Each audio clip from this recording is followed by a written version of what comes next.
Oh, hello there. I'm Bilchan. I'm Nimikung. I'm Banchan. In this class, I'll read to all of you. Chapter 6, Section 3 of A Tale of Two Cities, with the second golden thread. As. Ah.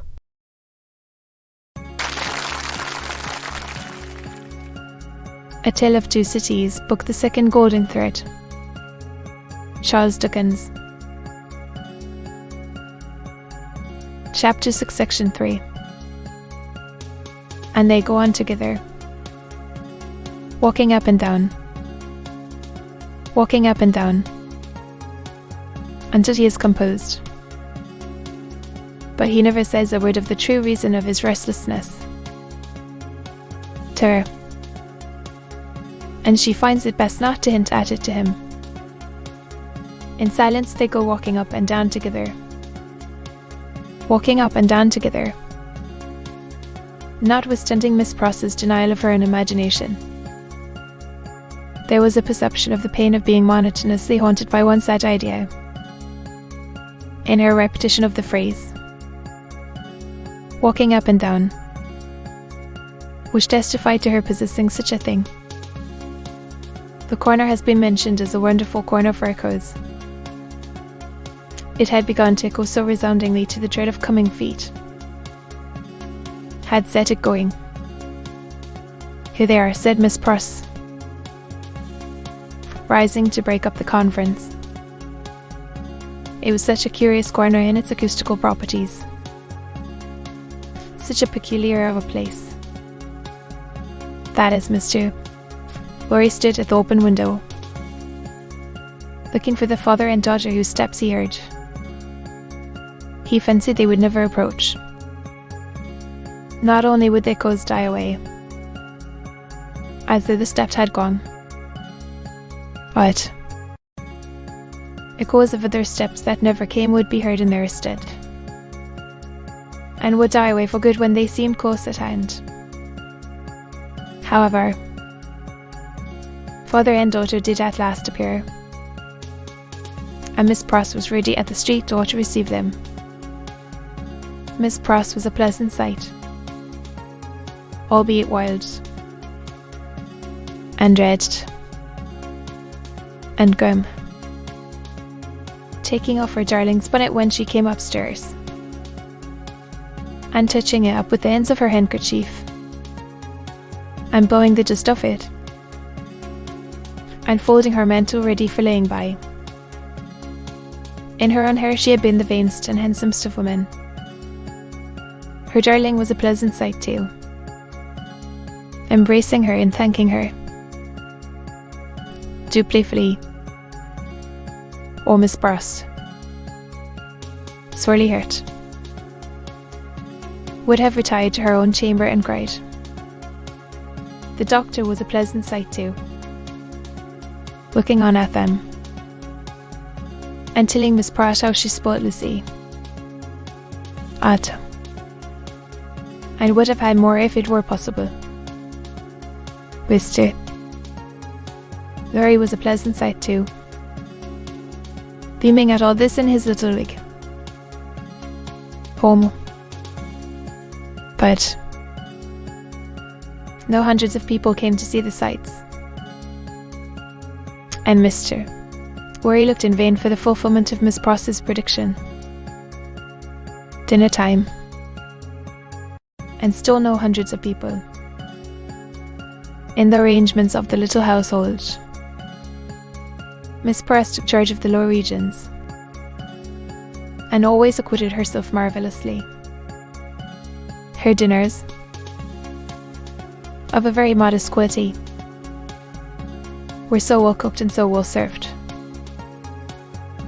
and so neat in their contrivances, half English and half French, that nothing could be better.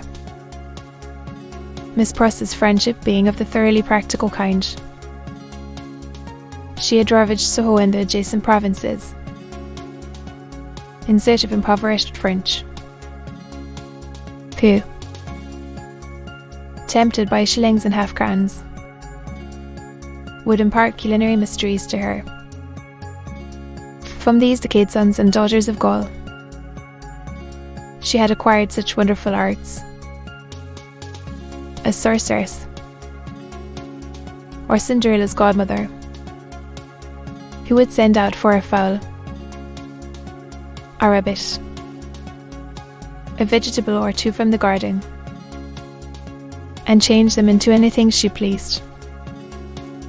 On Sundays, Miss Pross dined at the doctor's table, but on other days persisted in taking her meals at unknown periods, either in the lower regions or in her own room on the second-floor blue chamber, to which no one but her ladybird ever gained admittance. On this occasion, Miss Pross, responding to Ladybird's pleasant face and pleasant efforts to please her, and bent exceedingly, so the dinner was very pleasant. It was an oppressive day, and then, after dinner, Lucy proposed that the wine should be carried out under the plane tree, and they should sit there and there, as everything turned upon her and revolved about her. They went out under the plane tree, and she carried the wine down for the special benefit of Mr. or she had installed herself some time before as Mr. Laurie's cupbearer, and while they sat under the plane tree talking, she kept his glass replenished. Mysterious backs and ends of houses peeped at them as they talked, and the plane tree whispered to them in its own way above their heads. Still, the hundreds of people did not present themselves. Mr. Darnay presented himself while they were sitting under the plane tree, but he was only one. Dr. Minute received him kindly, and so did Lucy. But Miss Pross suddenly became afflicted with a twitching in the head and body, and retired into the house. She was not unfrequently the victim of this disorder, and she called it, in familiar conversation, the doctor was in his best condition, and looked specially young.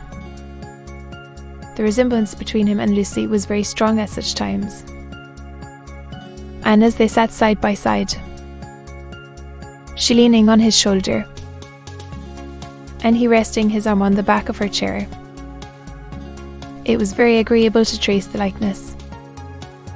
He had been talking all day, on many subjects, and with unusual vivacity. "Well, Dr. Minute," said Mr. Darnay, topic in hand. "Lucy and I have been there, but only casually. We have seen enough of it to know that it teems with interest. I have been there."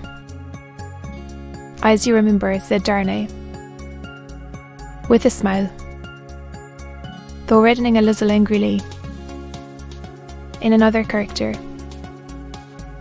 and not in a character that gives facilities for seeing much of it."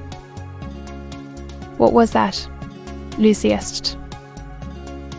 "In making some alterations, the workmen came upon an old dungeon, which had been, for many years, built up and forgotten.